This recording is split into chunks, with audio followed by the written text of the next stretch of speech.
Hello friends, welcome back to Harshini channel. அனைவரும் நலமாகவும் சந்தோஷமாகவும் ஆரோக்கியமாகவும் இருப்பீங்கன்னு நான் நம்புகிறேன். இன்னைக்கு பார்த்தீங்க அப்படின்னா காலையிலேருந்து எப்பவும் போல ரொட்டீன் ஒர்க்கு தாங்க. ஃப்ரைடே ஒர்க்கு, ஃப்ரைடே பூஜை, அடுத்தது வந்து நாளைக்கு காரடையா நோம்பு இல்லையா?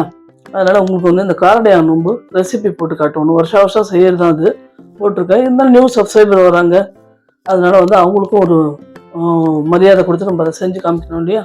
அதனால தான் வந்து எப்படி செய்கிறது அப்படின்றத நான் இது பண்ணி வச்சுருக்கேன். நடுவில் வந்து அது வேகும்போது அந்த கதை உங்களுக்கு வந்து நல்ல டீட்டெயிலாக அந்த காரடையா நோம்பு எப்படி வந்தது, எதனால் அதில் இப்பயே நம்ம இப்போ பெண்கள் வந்து அதை கடைப்பிடிக்கிறோம் அப்படின்றத பற்றி ரொம்ப டீட்டெயில்டாக வந்து நான் வந்து நம்ம சேனலில் போட்டிருக்கேன்.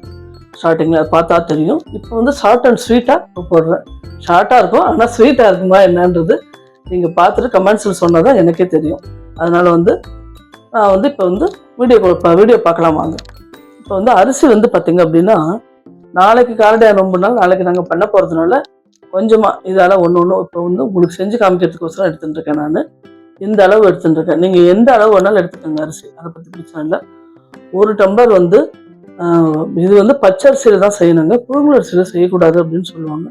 ஏன்னா புழுங்கல் அப்படின்றது ஏற்கனவே ஒரு தடவை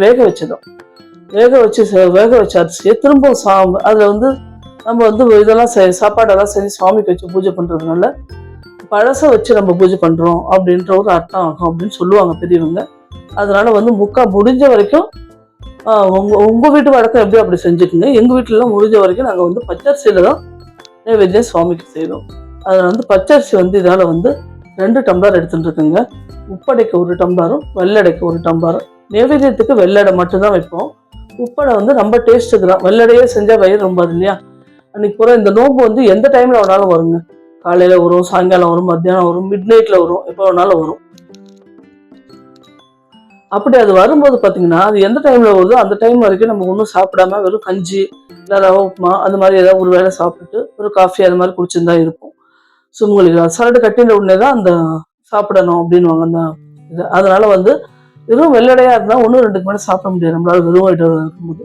அப்போ வந்து ஒரு டேஸ்ட் மாறி சாப்பிடும்போது உப்படை செஞ்சு சாப்பிட்டோம்னா இதுவும் கொஞ்சம் நல்லா இருக்கும் சாப்பிட. இன்னும் கொஞ்சம் கூட சாப்பிடலாம், பசியார இருக்குமே அப்படின்றத, வயிறு ஃபில்லாக இருக்குமே அப்படின்றதுக்கோசரம் தான் அது செய்யுது.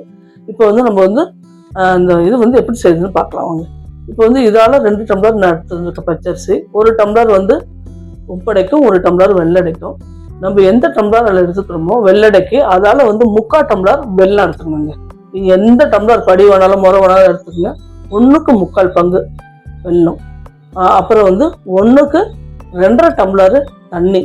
2 டம்ளர் வச்சுக்கோங்க. ஒரு 1/2 டம்ளர் வந்து தண்ணி கொதிக்கும் போது மொண்டு தனியாக வச்சுக்கோங்க. அதுக்கப்புறம் அதில் வெல்லம் போட்டு வடிகட்டி அதெல்லாம் பண்ணிக்கலாம். சப்போஸ் போறல அப்படின்னா தெளிச்சுக்கலாம். கண்டிப்பாக 2 டம்ளர் கண்டிப்பாக விடணும். விட்டால் தான் வந்து அந்த மாவு வந்து வேகும், உங்களுக்கு நல்லா இருக்கும். அடையும் வந்து சாப்பிட்றதுக்கு ரொம்ப சாஃப்டாக நல்லா இருக்கும். அதனால பார்க்கலாம் வாங்க.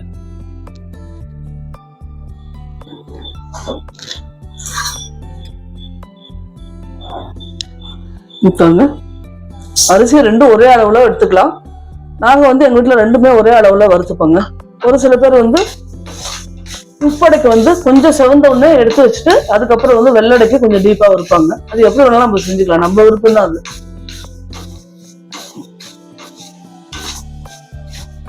நல்ல அரிசியா இருந்தா வெறும துணியால நல்லா தொடச்சிட்டு நம்ம வறுக்கலாம்.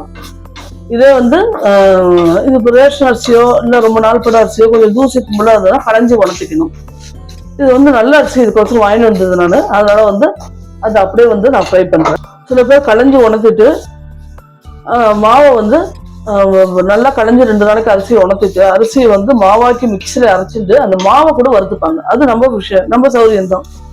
அதோட இது வந்து தான் ரொம்ப ஈஸி மெத்தட் பார்த்தீங்க அப்படின்னா அரிசியை வறுத்து பொடி பண்ணிக்கிறது தான். வறுத்துட்டு பார்க்கலாம் பாருங்க.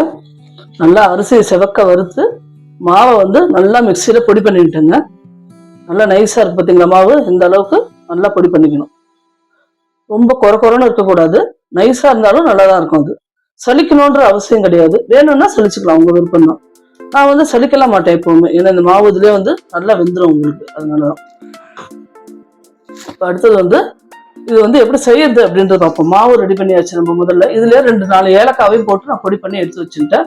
உப்பு அடைக்க அது மாதிரி தனியா வறுத்து தனியாக வந்து அரைச்சி எடுத்து ரெடி பண்ணி வச்சுக்கிட்டேன்.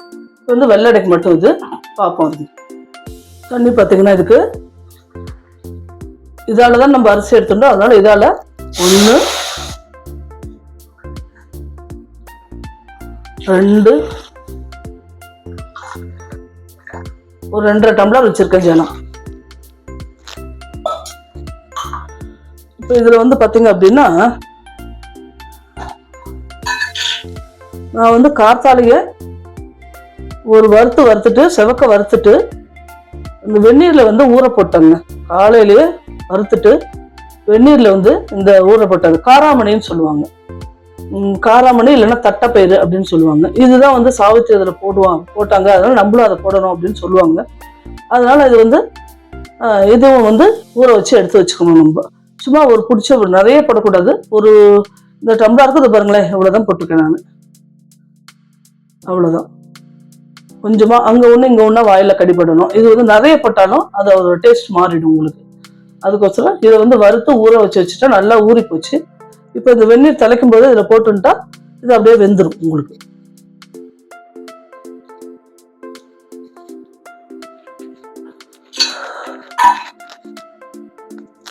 தேங்காய் வந்து சேர்த்து வச்சிருக்கேங்க. பாருங்க, இது வந்து மிக்சரில் வந்து ஒரு இது பல்ஸ் மோட்ல வச்சு ஒரு 2 ரவுண்டு திருப்பினோம்னா உதிரா தேங்காய் திருவிழா மாதிரி ஆயிடும். அதை வந்து ரெடி பண்ணிட்டு பார்க்கலாம்.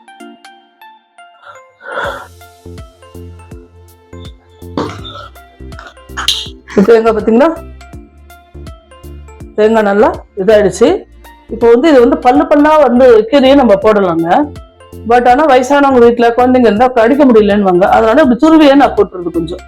பார்த்தீங்களா, நல்லா ஒரு பிடிச்சப்படி தேங்காய் போட்டிங்கன்னா தான் ரொம்ப டேஸ்டாக நல்லா இருக்கும். பாக்கி வந்து உப்படைக்க அப்படியே வச்சிருந்தாச்சு.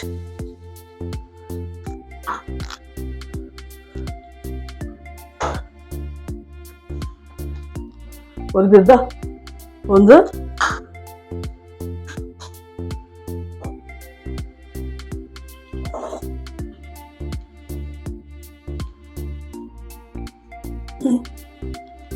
இதுல வந்து இந்த வெள்ளத்தை போட்டுருந்தாங்க. வெள்ளத்தை போட்டு வெள்ளம் நல்லா கரையணும். அதுல சிம்ல வைங்க. வெள்ளம் நல்லா கரையிட்டோம். கரைஞ்சதுக்கு அப்புறம் பார்க்கலாம். நல்லா களைச்சிட்டு இப்ப நம்ம வந்து இது வந்து ஒரு கையால கொட்டிண்டே ஒரு கையால இப்படி கலரணும்.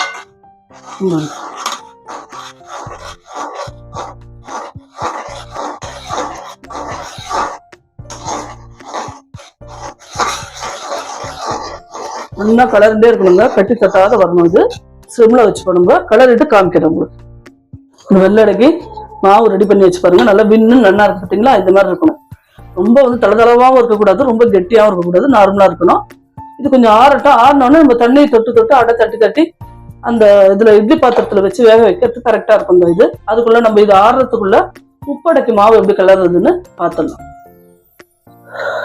பாருங்க, உப்படைக்கு நம்ம வச்சுட்டோம். அதே பாத்திரத்துல அலம்பிட்டு அதுலயே வச்சிருக்கேன். பாத்தீங்க அப்படின்னா அதே மாதிரி வந்து இதுக்கு வந்து காயினுங்க. கொஞ்சம் உப்புமாக்கு வெடிக்க விடுறோம் பார்த்தீங்களா. உப்புமாக்கு வந்து எண்ணெய் ஊற்றி கடுகு, உளுத்தம் பருப்பு, கடலைப்பருப்பு, மிளகாய் எல்லாம் போட்டு கருவேப்பிலை எல்லாம் போட்டு வெடிக்க விடுறோம் பாருங்க. அதே மாதிரி இதுக்கும் வந்து தாளிச்சு அதுக்கப்புறம் தண்ணி விட்டு அந்த மாவு போட்டு கலரணும். ரெடி ஆயிட்டு காமிக்கிறேன். ஒரு 2 ஸ்பூன் அளவுக்கு எண்ணெய் விட்டுணுங்க.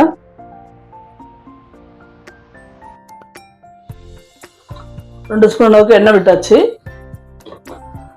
இதுல வந்து எண்ணெய் காஞ்சதுக்கு அப்புறம் கடுகு, 2 கடலைப்பருப்பு, 2 உளுத்தம் பருப்பு, அவ்வளவுதான். இது போட்டுக்கணும். கடுகு வடிச்சதுக்கு அப்புறம் இது போட்டிருக்கேன். கொஞ்சம் செவந்ததுக்கு அப்புறம் பார்த்தோம். பார்த்தீங்கன்னா நல்லா செவந்து போச்சுங்க. நல்லா செவந்து போச்சு. இப்போ 2 பச்சை மிளகாவை அதுல கீறி போட்டிருக்கேன்.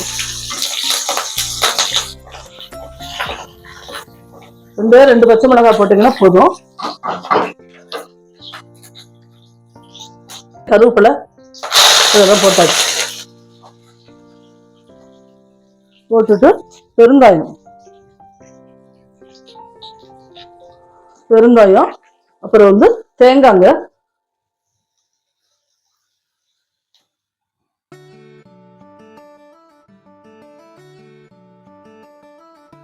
தேங்காய் போதுமான அளவு தேங்காவும் போட்டிருக்கேன்.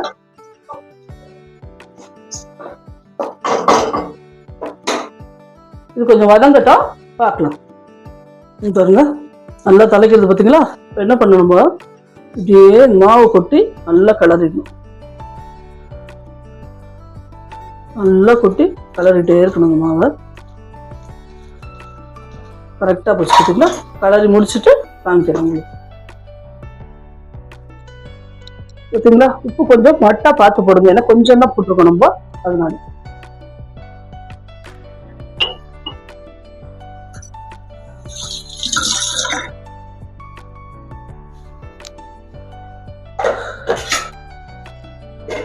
இப்போ இதை மூடி வச்சிடலாம். ஒரு 5 நிமிஷம் வச்சு அது கொதிக்கும் போது பார்க்கலாம். பாருங்க இந்த மாவு அப்படியே பந்து மாதிரி ஒட்டாம அப்படியே வருது பார்த்தீங்களா. வெந்து போய் இப்படி இருக்கணும். ஓகேங்களா. இப்போ வந்து உப்படை வெள்ளடை ரெண்டுத்துக்குமே நம்ம ரெடி பண்ணிட்டோம். அடுத்தது ஆவியில் வேக வைக்கலாம். இப்போ இட்லி பாத்திரத்தை முதல்ல உள்ள வச்சுட்டோம்.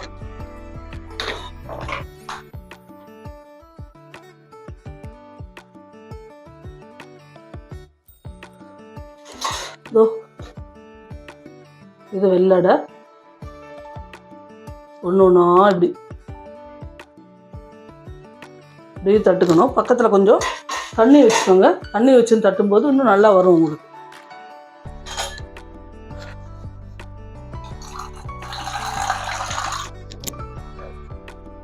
பார்த்தீங்களா, பக்கத்தில் இந்த தண்ணியை வச்சு இப்படி தட்டணும். தண்ணி வச்சு தட்டி நடுவில் சின்னதாக ஒரு ஓட்டை இப்படி காமிக்கணும் பாருங்க.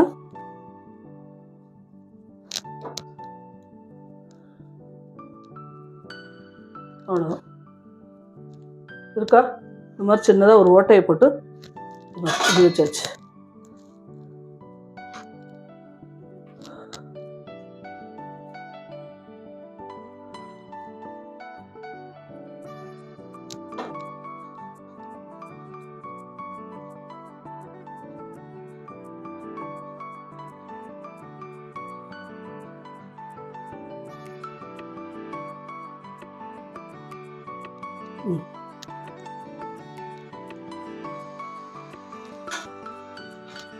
அடுத்தது இது மாதிரி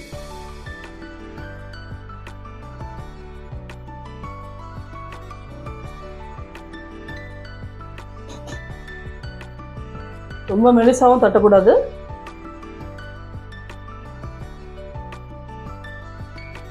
அப்பப்போ இந்த தட்டுலையோ இல்லை வாழை இலையிலையும் தட்டலாம், நம்ம பிளாஸ்டிக் கவர்லையும் தட்டலாம், இல்லை கையிலே பரவாயில்லன்னா கையிலே நீங்கள் தட்டிக்கலாம். கையிலே எனக்கு பரவாயில்ல இந்த கையில் வச்சு தட்டிக்கிறேன்னா தட்டிக்கலாம். அதில் நம்ம பிரிப்பர்லாம் தட்டி முடிச்சுட்டு காமிக்கிறேன். வடை அத்தனையும் தட்டி வச்சுக்கோ. அதே மாதிரி உப்படையும் பாதி அடையாவும் பாதி புடிக்கொழுக்கட்டை மாதிரியும் செஞ்சாச்சு. செஞ்சு உள்ளே வச்சாச்சு. உள்ளே வச்சு இது ஒரு 10-15 நிமிஷம் நல்லா வேகுங்க. ஒரு 10 நிமிஷம் வேகும். வெந்ததுக்கப்புறம் நம்ம பார்க்கலாம். நம்ம வந்து இந்த ஷார்ட் அண்ட் ஸ்வீட்னு சொன்னோம் இல்லையா. ஸ்வீட் வந்து நீங்களாக தான் முடிவு பண்ணிக்கிறது ஸ்வீட்டாக இருக்கா என்னன்றத. ஷார்ட்டாக நான் வந்து இந்த ஸ்டோரி சொல்லிடுறேங்க. இந்த கார்த்திகை நோன்பு எப்படி வந்தது அப்படின்னா, மத்ராபுரி அப்படின்னு ஒரு நாடுங்க. அந்த நாட்டில் அஸ்வபதி அப்படின்னு ஒரு ராஜா இருந்தான். அந்த ராஜாவுக்கு வந்து சாவித்ரி அப்படின்னு வந்து ஒரு பொண்ணு பிறந்தா. அந்த பொண்ணு பிறந்து வந்து பார்த்தீங்கன்னா நல்லா அழகாக வளர்ந்துன்னு வந்தோடனே அவளுக்கு பருவ வயசு வந்தது. கல்யாணம் பண்ணணும்னு நாடு நகரம் எல்லாம் தேடுறான். அவளுக்கு தகுந்த மாதிரி ஒரு மணமகன் அவளுக்கு கிடைக்கல.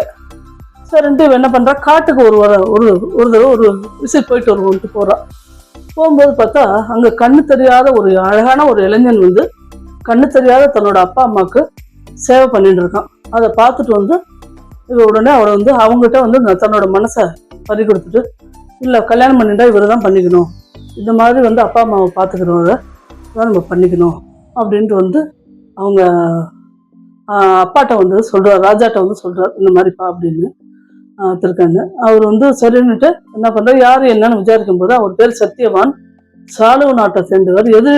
எதிரிகள் வந்து போர் புரியும் போது அந்த தன்னோட நாடு நகரம் எல்லாத்தையும் இழந்துட்டு காட்டுல வந்து தன்னோட கண்ணு தெரியாத அப்பா அம்மாவோட மறைஞ்சு வாழ்ந்துட்டு இருக்கார் அப்படின்னு தெரிய வந்தது.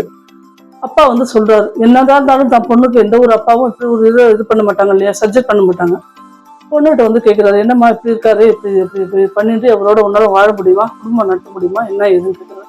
இல்லப்பா, மனசுல ஒருத்தர் நினைச்சிட்டுன்னா அது வந்து கடைசி வரைக்கும் அவருக்கு அன்னைக்கே வந்து கல்யாணம் பண்ணதான் நினைச்சிட்டேன் நான். அதனால வந்து நான் அவரை தான் வந்து கல்யாணம் பண்ணிப்பேன். இவன் வந்து பிடிவாதமா இருந்துட்டான். சரி அப்படின்னுட்டு அவரும் சரின்றாரு. அப்போ வந்து நாரதர் வராது. நாரதர் வரும்போது அம்மா மகரிஷி வராது. அவர் தான் திருலோக சஞ்சாரி அப்படின்வாங்க இல்லையா, எல்லாம் உலகத்தையும் சுற்றி வருவார். வரும்போது அப்போ வந்து அவர்கிட்ட வந்து சொல்கிறா, அம்மா அவருக்கு வந்து ஆயுசு ரொம்ப கம்மி, அல்பாயுசு, 3 நாள் தான் அவர் வந்து உயிரோடு இருப்பார். அவரை கல்யாணம் பண்ணிட்டு நீ வந்து என்னது சுகத்தை அடைய முடியும் அப்படின்னு சொல்லி கேட்குறாரு. கேட்டோடனே 100 நாளோ 1 நாளோ எத்தனை நாளோ நான் அவரை வந்து பார்க்கும்போதே வந்து அவரை மனசார வந்து விரும்பிட்டேன். ஒரு ஆண் மகனை ஒரு பொண்ணு விரும்பி மனசுல அடைஞ்சிட்டான்னா அன்னைக்கே வந்து அவரை தான் கடைசி வரைக்கும் கல்யாணம் பண்ணிட்டு அவரோட தான் வாழணும் அப்படின்ற ஒரு நினைப்போடு நான் இருக்கேன், அவரை தான் பண்ணிப்பேன் அப்படின்றா. சரி அப்படின்னா நான் உனக்கு ஒரு இது உபாயம் ஒன்று சொல்கிறேன், அதை கேட்டுக்கோ அப்படின்னு சொல்லிட்டு அவர் சொல்கிறாரு. பார்வதி வந்து ஒரு காலத்தில் வந்து பரமசிவன் வந்து இருக்கும்போது கண்ணை கட்டிடுறா. விளையாட்டுக்கு கண்ணை கட்டின உடனே ஒரு நிமிஷம் உலகமே ஸ்தம்பிச்சு போகுது. பரமசிவன் கோவம் வந்து சத்தம் போடுற, உலக அன்னைன்னு பேர் உனக்கு, நீ வந்து என்னன்னா என்னோட கண்ணை கட்டினா உலகம் என்ன ஆகும், பூலோகம் என்ன ஆகும்னு உனக்கு தெரியாதா அப்படின்னு சொல்லிட்டு சத்தம் போடுறார். சத்தம் போட்டு இதுக்கு வந்து இந்த பொடி சாபம்ன்ட்டு ஒரு சாபம் கொடுத்துறாரு. நீ பூலோகத்துக்கு போய் அங்க வந்து காஞ்சிபுரத்துல காமாட்சி அம்மனா வீட்டுல இருந்து மக்களுக்கு சேவை புரி, அதுக்கு தகுந்த காலம் வரும்போது நான் வந்து உன்னை கூப்பிட்டுக்கிறேன் அப்படின்னு வந்து சாப விமோச்சனமும் சொல்றாரு. சரின்ட்டு அவ வந்து என்ன பண்றா, இதுக்கு போயிடுறா. காஞ்சிபுரத்துல போய் காமாட்சி அம்மனா வீட்டுல இருந்து பார்வதி தேவி இது மக்களுக்கு வந்து அருள்பாலிக்கிறார். அருள்பாலிக்கும் போது அப்போ வந்து இந்த மாசியம் பங்குனியும் கூடுற டைம்ல இந்த நோன்பை நூற்று சரடு கட்டின உடனே பரமசிவன் வந்து இவரை வந்து இது பண்ணிட்டு ஆசீர்வாதம் பண்ணி மன்னிச்சு வா அப்படின்னு கூப்பிட்டுக்கிறான். கூப்பிட்டு இந்த பூலோகத்துல எந்த பெண்கள் எல்லாம் இதை பண்ணணும், இது பண்ணினா கணவரோட ஆரோக்கியம் ஆயுள் ரெண்டும் வந்து நீடிக்கும், எல்லா தீர்க்க சுமங்கலித்துவம் அவங்களுக்கு உண்டாகும் அப்படின்னுட்டு வாழ்த்துட்டு போயிடுறாங்க. அது அந்த விரதத்தை வந்து கரெக்டா நீ அவருக்கு வந்து அந்த இது வரும்போது கடைபிடிமா, கண்டிப்பா அவர் வந்து உனக்கு கிடைப்பார் உயிரோட அப்படின்னு சொல்றாரு. சொன்ன உடனே உன்னோட மங்கல்யமும் கெட்டியா நிலைச்சிருக்கும் அப்படின்னு சொல்லிட்டு வாழ்த்துறாரு. வாழ்த்தின உடனே சரின்னுட்டு அவர் என்ன பண்றாரு, போயிடுறாரு. போன உடனே என்ன பண்ற, கல்யாணம் பண்ணிட்டு காட்டுக்கு போய் மாமனார் மாமியாருக்கு சேவை பண்ணிட்டு ஆம்படியானுக்கு சேவை பண்ணிட்டு இப்படியே காலம் ஓடின்னு இருக்கு. ஓடும்போது ஒரு நாள் வந்து அவர் சத்தியவான் வந்து இறக்குற டைமும் வருது.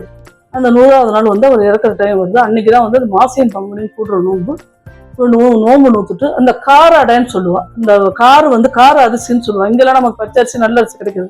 காட்டுல என்ன கிடைக்கும் உங்களுக்கு, அந்த கார அரிசியும் இந்த தட்டைப்பயிரையும் போட்டு ஏதோ வெள்ளத்தை நுணுக்கி போட்டு இந்த அடையை பண்ணி விரதம் இருந்து காமாட்சி அம்மனுக்கு நிவேதியம் பண்ணி சரடை கட்டிட்டு இந்த அடையை சாப்பிட்டு விரதத்தை முடிக்கிறான்.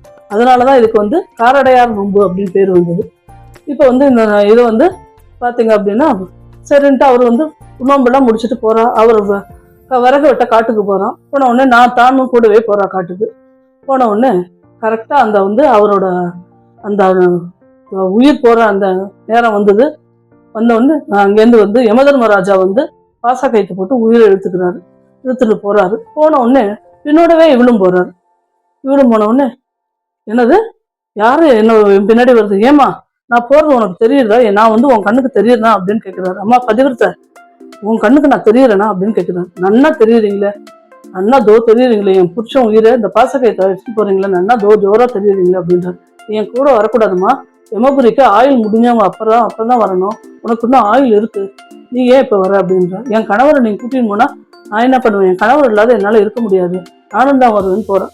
யமபுரி நெருங்கும் போது அவர் வந்து என்ன பண்றாரு, அம்மா என்னம்மா உன்னோட பெரிய தொந்தரவா போச்சு, உனக்கு என்ன வேணும் கேளு, என்ன வரம் வேணும் கேளு, நான் தரேன் அப்படின்றார்.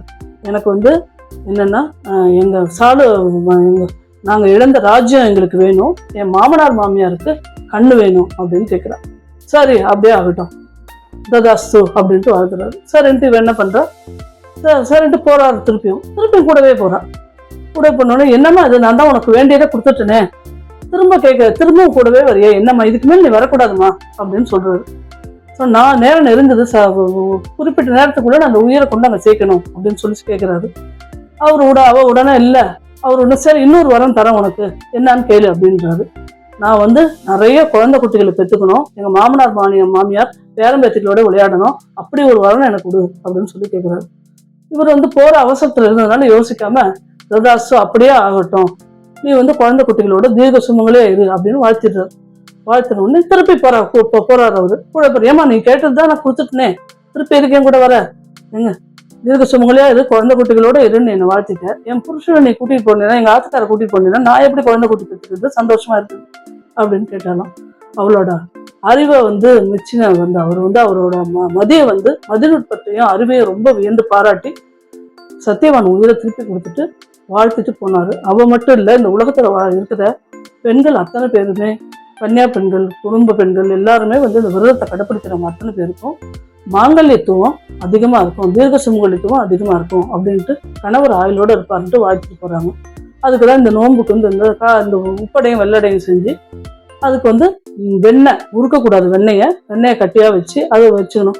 இதுக்கு மந்திரங்கள்லாம் ஒன்றும் கிடையாதுங்க. வெத்தலை பாக்கு பழம் ஒரு தட்டுலையோ இல்லை இலையிலையோ இதை போட்டு 2 அடையை வச்சு வெண்ணெயை நவுத்தி வைக்கணும். வெண்ணெயை வச்சுட்டு உருகாத வெண்ணையும் ஓரடை காரடையும் வைத்து நான் உன்னை பூஜித்தேன், ஒரு நாளும் என் கணவரை நான் பிரியாமல் இருக்கும் வரம் வேண்டும் தாயே அப்படின்னு வேண்டிக்கணும்.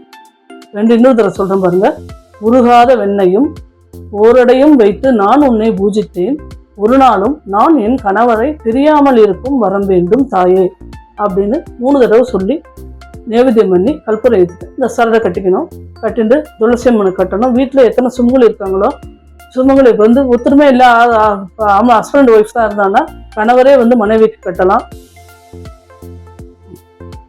அப்படி இல்லைன்னா வீட்டில் வேற யாராவது பெரியவங்க, கணவர் தான் கட்டணும்னு கிடையாது, வீட்டில் யாராவது பெரியவங்க மாமியாரோ நாத்தனாரோ யார் இருக்காங்களோ அவங்க கையால பெரியவங்க கையால கட்டிக்கலாம். சின்ன குழந்தைகள்லேருந்து பெரியவங்க வரைக்கும் கட்டிக்கணும். நிறைய கல்வி செல்வம், வீட்டுக்கு பொருட்செல்வம் எல்லாமே இந்த இதனால உண்டாகும். இந்த நோன்பை எல்லாரும் கடைபிடிச்சு எல்லாருக்கும் அந்த தீர்க்க சுமங்கலித்துவத்தை அடையணும்னு நான் பிரார்த்தனை பண்ணிக்கிறேன். இப்போ அடை வெந்து போச்சு, பார்க்கலாம் வாங்க. அவ்வளோ ஜோரா விளவிலன்னு இருந்திருக்கு. வெள்ளடையும் பாருங்க, வெள்ளடையும் நல்லா விரிசல் இல்லாத நல்லா ஜோரா வெந்து போச்சு பாருங்க.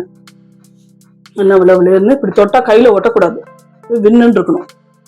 அதுதான் அடை வெந்து போனதுக்கு அடையாளம். நமக்கு அங்க இருக்கு வீடியோ, பாதியா பார்த்தாலும் பாருங்க. இல்ல பிடிக்க கொஞ்ச தூரம் பார்த்துட்டு போர் அடிக்குதுன்னா ஸ்கிப் பண்ணிடுங்க, உங்க விருப்பம் தான் அது.